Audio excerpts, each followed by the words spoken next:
Assalamualaikum warahmatullahi wabarakatuh. Introduce us from class B. My name is Nabila Ramadhani. And my name is Masita. So here we will talk about the situation of economic in Indonesia right now. Have you been keeping up with the rupiah's recent decline?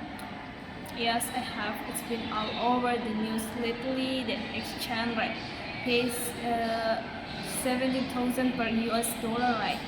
That's right. It's pretty serious drop. Economists are saying it's one of the steps in recent years, especially when compared to other emerging market currencies. Yeah, and what's worrying is that it doesn't sound like a temporary dip. It's been going down steadily for months. I'm already seeing the average price are going up every year. Yeah, same here. Especially import goods, electronics, import food, skincare products, even basic household items. Most people don't realize how much we actually import until something like this happens. True, and the prices are rising quickly too. It's not like a big shock all at once, but more like a creeping increase every few weeks. It's hard for families to adjust their budgets quickly. Yeah, exactly. And that's just the consumer side. On the business side, the costs are rising even more dramatically. A lot of people, manufacturers, rely on import raw materials, especially in electronic, textiles, and even for food processing. I talked to a friend working in the fashion industry. The said fabric prices have surged. They're having trouble maintaining production without increasing retail prices. That's a big issue. Local supply chains need to be strengthened, but that takes time and investment.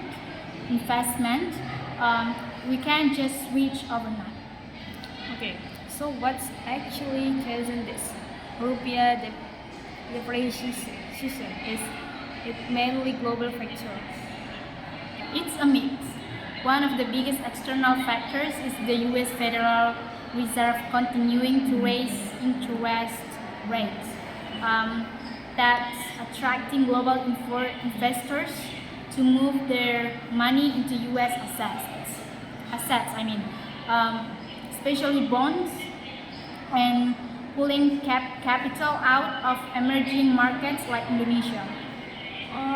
So that creates a high demand for US dollar. Exactly. Plus, globally, there's still a lot of uncertainty, ongoing geopolitical tensions, emerging supply issues, and fears of a global slowdown. All of that makes investors more risk averse. Do domestic factors play a role too? Why the Yes. Our current account deficit is widening again, which means we're importing more than we're exporting. That puts pressure on the rupiah, and our foreign debt, especially in the private sector, makes things worse when the rupiah weakens. How's the government responding? Bank Indonesia has stepped in by selling foreign reserves to stabilize the exchange rate. They're also increasing interest rates to attract capital inflows. But both actions have side effects. Selling reserves can deplete our buffer, and higher interest rates can slow down economic growth. Okay, that's like using the lesser of two evils. Exactly. It's a delicate balancing act. You need to defend the currency but not choke of domestic growth at the same time. Okay.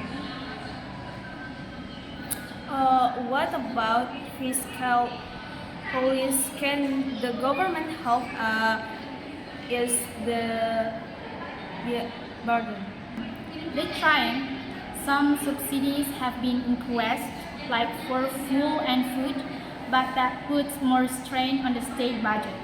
And remember, some of our government debt is in foreign currency, so when the rupee weak, the debt repayment cost goes up in rupiah terms.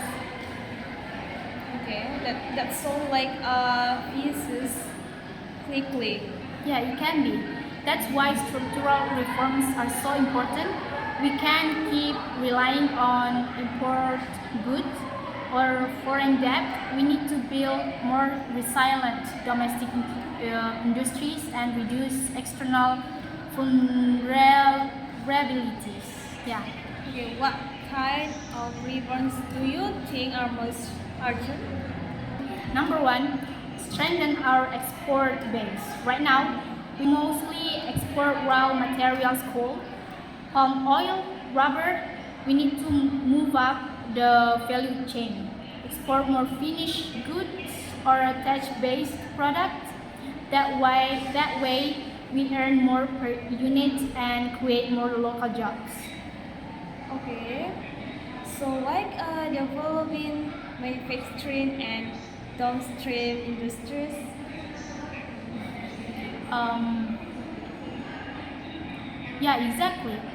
Also, we need to encourage local innovation, improve education and training, and make it easier for business, especially small ones, to grow. That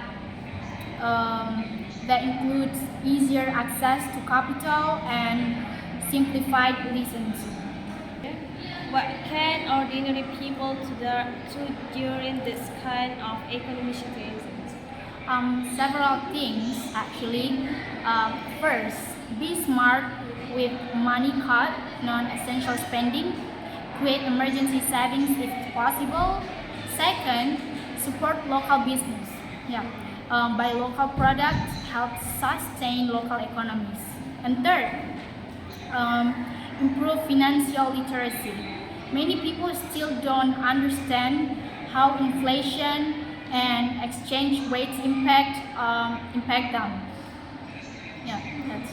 That's true. I'm always starting to realize this is now before. I thought exchange rates were just number for travelers or banks, but turns out it affects all of us. Right? It affects food prices, electricity, food, clothing, even education. If you're sending your kids abroad, that's why it's important to stay informed. Will it be wise to invest during this kind of situation? Yeah, depends on the investment. For example, gold. Gold is a good hedge against inflation. Government bonds can be safe, especially if you hold them long term. Stock can be tricky, but there are opportunities in sectors that benefit from a weak rupiah, like exporters. Makes sense. What about saying in French currency? That's also an option, but it comes with risk. You need to understand the timing, and sometimes currency movement can be unpredictable. It's better to have a diversified approach. This situation makes me think so we as a country aim to be more self-sufficient. Absolutely. Economic resilience is about reducing dependency. Food, energy, technology, we need to develop more local capacity in all of those. Not to close off from the world, but to avoid being vulnerable to global shocks. I mean, shocked. Yeah. I hope the government uses this moment to reflect and make big changes. I hope so too. Crises like these are painful, but they can be catalysts for reforms. If we use this moment wisely, we can come out stronger. Okay, thanks, Nabila. This conversation really helped me understand the bigger picture. Thank you. Anytime, Masita. It's good that we're talking about these things. The more people are aware, the better decisions we can all make as individuals and as a nation. Okay, so that's our conversation about how economy in Indonesia right now. So yeah, thank you. Wassalamualaikum warahmatullahi wabarakatuh.